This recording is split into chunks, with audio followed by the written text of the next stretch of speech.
نشریات ادیب وزارت فرهنگ تاجیکستان مجموعه اشعار شاعران فارسی زبان را در ستایش جبهه مقاومت ملی افغانستان تحت عنوان حماسه پنشیر به نشر رسانید.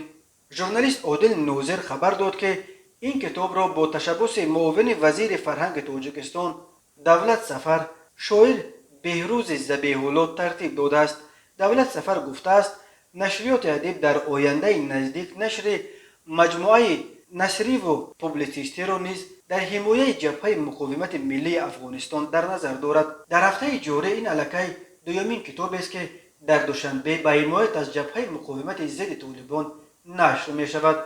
چند روز پیش در دوشنبه کتاب نامه به پنشیر با حروف کریلی و فارسی از دست چاپ بیرون آمد که در آن اشعار شاعران تاجیک و اثرهای پوبلیسیستی به پشتیبانی از مقاومت در دره پنشیر چاپ شده است. پنشیر تنها ولایت از 34 ولایت افغانستان بود که سلطه طالبان را نپذیرفت و به ضد رژیم نو جنگجویان این گروه تندرو قیام کرد.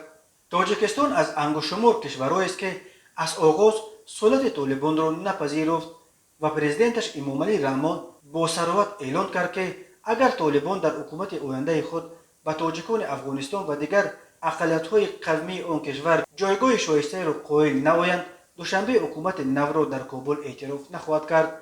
جامعه تاجیکستان بخصوص روشنفکران تاجیک نیز اکثرا موقع طرفداری بی چون و چرا از جبهه مقاومت در دره پنشیر را انتخاب کردند. شاعران تاجیک در وصف پنشیر و نیروهای مقاومت و فرمانده آنها احمد مسعود دهها شعر و داستان گفته آوازخوان‌های تاجیک الکی نخستین ترانه‌هایشان را در این موضوع پیشکش کردند.